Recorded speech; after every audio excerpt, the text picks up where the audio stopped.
तो मेरे बहुत ही प्रिय और बेहद सम्मानित साथियों, हृदय की असीम गहराइयों से अभिनंदन, बहुत बहुत हार्दिक स्वागत। साथियों, शनि की महादशा पर इन दिनों हमारी चर्चा चल रही है और इसकी महादशा लंबी होती है। 19 वर्षों की ये महादशा होती है, इसलिए ये जान लेना हर एक उस जातक के लिए परम आवश्यक है जिसकी महादशा ये जारी है या फिर निकट समय में उसको ये महादशा का सामना करना यदि है तो। साथियों, कर्क लग्न की जन्म पत्रिका में शनिदेव एक प्रबलतम मारक ग्रह होते हैं, मतलब वो अच्छा रिजल्ट प्रदान नहीं करते। क्योंकि वो मारक हैं इसलिए वो अच्छा रिजल्ट प्रदान नहीं करेंगे। यदि योग कारक होते तो वो अच्छा रिजल्ट प्रदान करते। दो दो और खास तौर पर इस अष्टम भाव का विभागाध्यक्ष भी शनिदेव है, इसलिए वो यहां पर अच्छा रिजल्ट प्रदान करने की स्थिति में नहीं है। साथियों, एक एक करके हम जो इनकी प्लेसमेंट है उसके अकॉर्डिंग जानेंगे, क्योंकि प्लेसमेंट से ही डिपेंड होता है कि उस ग्रह की महादशा कैसी रहने वाली है। साथियों, शुरुआत करते हैं हम लग्न से ही। यदि कर्क लग्न में शनिदेव लग्न में ही विराजमान हो जाएं, व्यक्ति सदैव अनिर्णय की स्थिति में होता है। स्वयं ही अच्छे ऑप्शन उपलब्ध होने के बावजूद भी सही डिसीजन नहीं लेता। डिसीजन को वो आगे टालता रहता है। आलस्य की उसकी प्रवृत्ति होती है। आज के काम को कल पर, कल के काम को परसों पर कैसे टाला जाए, इसमें इनको महारत हासिल होती है। और शरीर में कहीं ना कहीं जब भी शनि की महादशा चलती है तो कोई ला इलाज बीमारी, हड्डियों से संबंधित कोई बीमारी या फिर जिसको हम नर्वस सिस्टम कहते हैं उससे संबंधित कोई विकृति ये अवश्य देता है। साथियों, यदि शनिदेव इस द्वितीय भाव में विराजमान हो जाएं तो यहां पर भी वो अच्छा रिजल्ट प्रदान नहीं करेंगे। इस व्यक्ति को शनि की दशा में धन की कमी सदैव बनी रहेगी और पैतृक संपत्ति में से जितना इनका योगदान इनको मिलना चाहिए उसका बिल्कुल ही कम अंश मिलता है। अपने कुटुंब के जो लोग हैं, अपने खानदान के बहुत निकट के रक्त संबंधी जिसको हम कहते हैं, वो ही इनके सबसे बड़े दुश्मन होते हैं। बाहर किसी इनको दुश्मनी की आवश्यकता नहीं होती है और कर्कश वाणी होती है। कई बार व्यक्ति जो है बात बाद में करेगा और गाली जो है वो पहले इस्तेमाल करेगा। तो पूरी जो शनि की महादशा है वो यहां पर ठीक नहीं रहने वाली है। साथियों, यदि शनिदेव इस तृतीय भाव में विराजमान हो जाएं, यहां पर भी वो अच्छा रिजल्ट नहीं देंगे। मेहनत बहुत ज्यादा कराएंगे, हालांकि मेहनत में व्यक्ति कमी भी नहीं करेगा, लेकिन मेहनत बहुत ज्यादा कराने के बावजूद रिजल्ट के नाम पर वो डबल जीरो ही प्रदान करेंगे। ऐसा जो व्यक्ति है वो शनिदेव की महादशा में कोई बहुत बड़ा रिस्क लेकर के कोई व्यापार शुरू करता है, बहुत बड़ा रिस्क लेकर के कोई इन्वेस्टमेंट करता है और उसमें उसको बड़ा धोखा अवश्य मिलता है। इसकी एम्बिशन बहुत बड़ी बड़ी होती है, लेकिन वो कोई भी एम्बिशन शनि की महादशा में कंप्लीट या पूरी नहीं हो पाती है। साथियों, यदि शनिदेव यहां उच्च राशि के होकर के विराजमान हो जाएं, चूंकि वो मारक हैं, तो वो उच्चता का परिणाम प्रदान नहीं करेंगे। माता से इस व्यक्ति की अनबन ही रहेगी हमेशा। अपने स्वयं का घर खरीदना, अपने स्वयं का वाहन खरीदना, इसके लिए व्यक्ति तरसता ही रहता है। कई बार तो उसके पास में पैसा होने के बावजूद वो किराए के मकान में जीवन व्यतीत करता है और यहां बैठ करके व्यक्ति एक्स्ट्रा मैरिटल अफेयर की तरफ भी आकर्षित होते हुए देखे जाते हैं। साथियों, यदि शनिदेव इस पंचम भाव में विराजमान हो जाएं तो वो प्रेम में बहुत बड़ा धोखा जरूर देते हैं।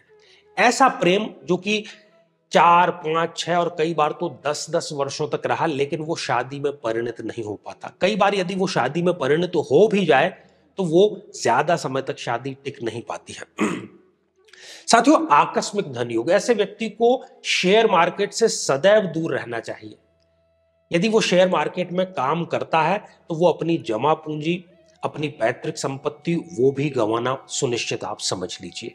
जो उसको इच्छित संतान है वो इच्छित संतान उसको नहीं मिलती है शनि की दशा अंतरदशा में।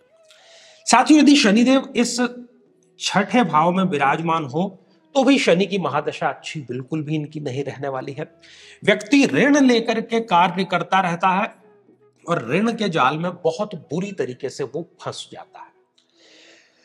यहां पर देखा गया है कि व्यक्ति को पैरालिसिस या जिसको लकवा कहते हैं उससे संबंधित भी रोग होते हैं। कई बार ये गंभीर होकर के और यदि स्वास्थ्य का ध्यान न दे तो कैंसर से भी पीड़ित हो सकते हैं।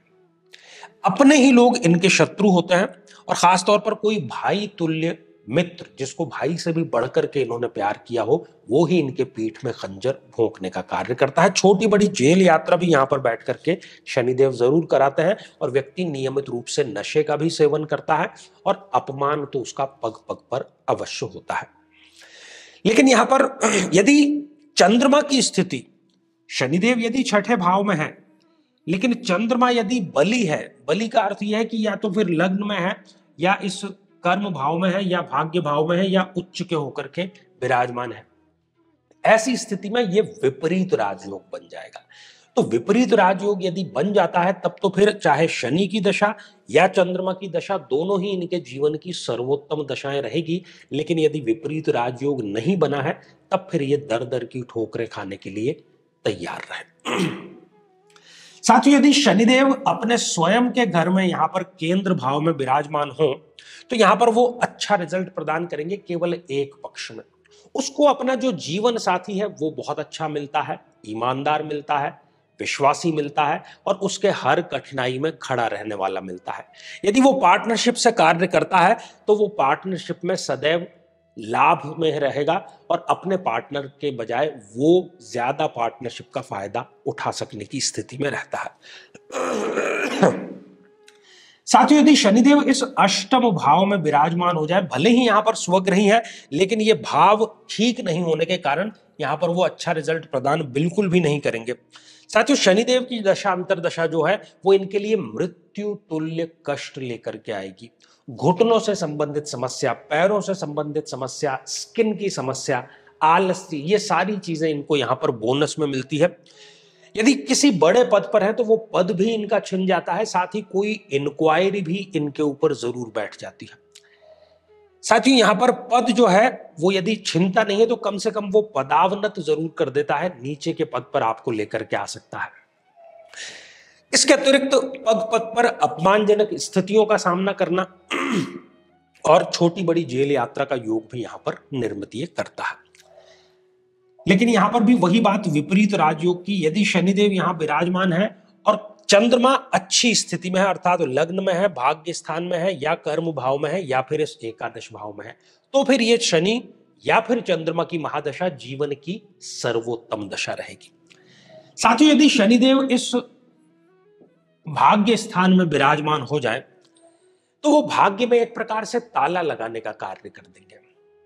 व्यक्ति चाहे कितना ही योग्य हो, वो जैसे ही कोई कार्य करने लगेगा उसमें उसको नुकसान ही होता है, ये गारंटीड रहता है। व्यक्ति विधर्मी हो जाता है, अपने धर्म से उसका जो भाव है, उसका जो एक धार्मिक होने की जो स्थिति होती है उससे वो, और हम उसको नास्तिक की कैटेगरी में भी रख सकते हैं। उसकी व्यर्थ की यात्राएं बहुत ज्यादा होती है शनिदेव की दशांतर दशा में। साथियों, यदि शनिदेव यहां पर नीच राशि के होकर के विराजमान हो जाएं तो व्यक्ति प्रायः अपने पिता का जो व्यवसाय है वो अपनाता है, लेकिन पिता के व्यवसाय को वो बिल्कुल खड्डे में डाल करके दम लेता है। अपने खानदान में, अपने मोहल्ले में, अपने शहर में वो एक कुख्यात होता है, मतलब गलत कार्यों के लिए वो जाना जाता है। बदनामी का योग भी हम इसको कह सकते हैं। अनुशासन क्या होता है जानता ही नहीं, जीवन में केवल बेतरतीब अस्त व्यस्त ढंग से वो जीता है। और कोई पद जो है वो भी इनका छिन जाता है। स्टूडेंट यदि है वो किसी एग्जाम की तैयारी कर रहे हैं, पूरी मेहनत कर रहे हैं, लेकिन रिजल्ट उनको बिल्कुल भी नहीं मिलता है। साथियों, यदि शनिदेव इस एकादश भाव में विराजमान हो जाएं तो यहां पर भी वो अच्छा रिजल्ट बिल्कुल भी प्रदान नहीं करेंगे। यहां पर वो इस व्यक्ति को विशेषज्ञ तो बना देंगे, किसी ना किसी फील्ड का वो विशेषज्ञ होगा, स्पेशलिस्ट होगा, लेकिन उससे वो आय अर्जित नहीं कर पाएगा। अपने आसपास लोग तो बहुत सारे होंगे उसके, लेकिन उनमें से कोई भी काम का नहीं होगा और आय शनिदेव की दशा आते ही बिल्कुल शून्य इनकी हो जाती है। लाभ की स्थिति कभी हो ही नहीं पाती। कहीं पर भी जब ये सौदा करने बैठते हैं, कोई मीटिंग, कोई बातचीत होती है, तो वहां पर अपना ही नुकसान ये करा करके आते हैं और कोई भी इच्छा जीवन की इनकी शनि की दशा अंतरदशा में पूरी नहीं हो पाती। साथियों, यदि शनिदेव इस द्वादश भाव में विराजमान हो तो यहां पर भी कभी अच्छा रिजल्ट प्रदान नहीं करेंगे। साथी, यहां पर वो खर्चे इतने ज्यादा कराएंगे कि व्यक्ति हमेशा खर्च के बोझ तले ही दबा रहेगा। और वृद्धावस्था में गलती से यदि शनि की महादशा आ गई तो मल्टीपल ऑर्गन डिसऑर्डर, ऐसी कौन सी बीमारी है जो इनको नहीं हो ही नहीं सकता। देश में जाकर के किसी न किसी धोखे का ये शिकार जरूर होते हैं। विदेश से इनको हमेशा दूर ही रहना चाहिए। और ये बार बार अपमानजनक स्थितियों का सामना करना और जेल यात्रा और जो समस्या हम बोले वो हमारे लिए हाजिर ही है। लेकिन यहां पर भी विपरीत राजयोग की स्थिति वही है कि शनिदेव यदि 12th हाउस में है और चंद्रमा कहीं लग्न में, कर्म भाव में, भाग्य स्थान पर या फिर इस एकादश भाव में हो तो फिर ये दशा इनकी अच्छी अवश्य रहेगी। साथियों, चूंकि कर्क लग्न की जन्म पत्रिका में मारक ग्रह होने के कारण हर एक प्रकार से ये बुरा ही रिजल्ट प्रदान करेंगे, इसलिए ऐसे व्यक्तियों को चाहिए कि वो शनि महादशा मंत्र साधना जरूर करें और साथ ही शनिदेव के दान भी वो जरूर करें। शनिदेव के दान क्या है? तेल में बनी हुई कोई वस्तुएं, लोहे की कोई वस्तुएं या फिर काले रंग की जितनी भी वस्तुएं होती है वो शनिदेव के आधिपत्य में आती है। तो साथियों, आज के इस कार्यक्रम में इतना ही, लेकिन आपके लिए 2 आवश्यक सूचनाएं हैं। यदि आप भी इस बात से पीड़ित हैं कि विवाह की आपकी आयु जो है वो दौड़ती चली जा रही है लेकिन विवाह आपका होने का नाम नहीं ले रहा है, तो प्रतिवर्ष की भांति इस बार भी हम चैत्र अमावस्या को, जो कि 29 मार्च को है, शीघ्र विवाह के लिए अनुष्ठान का आयोजन कर रहे हैं। आप उसमें भाग ले सकते हैं। ये ऑनलाइन आयोजित होगा और अधिक जानकारी के लिए आप टेलीफोन पर संपर्क कर सकते हैं। इसके अतिरिक्त हमारे जोधपुर कार्यालय में प्रतिदिन सायंकाल 5 बजे से यहाँ पर हम सत्संग के साथ ही जिज्ञासुओं के समस्या समाधान का कार्यक्रम रखते हैं, जो कि ऑफलाइन होता है। उसमें भी यदि आप संपर्क करना चाहें तो टेलीफोन पर आप संपर्क कर सकते हैं। तो साथियों, आज के लिए केवल इतना ही और इसी मंगल कामना के साथ में कि आप सभी स्वस्थ, समृद्ध और शांतिपूर्वक जीवन व्यतीत करें। नमस्कार।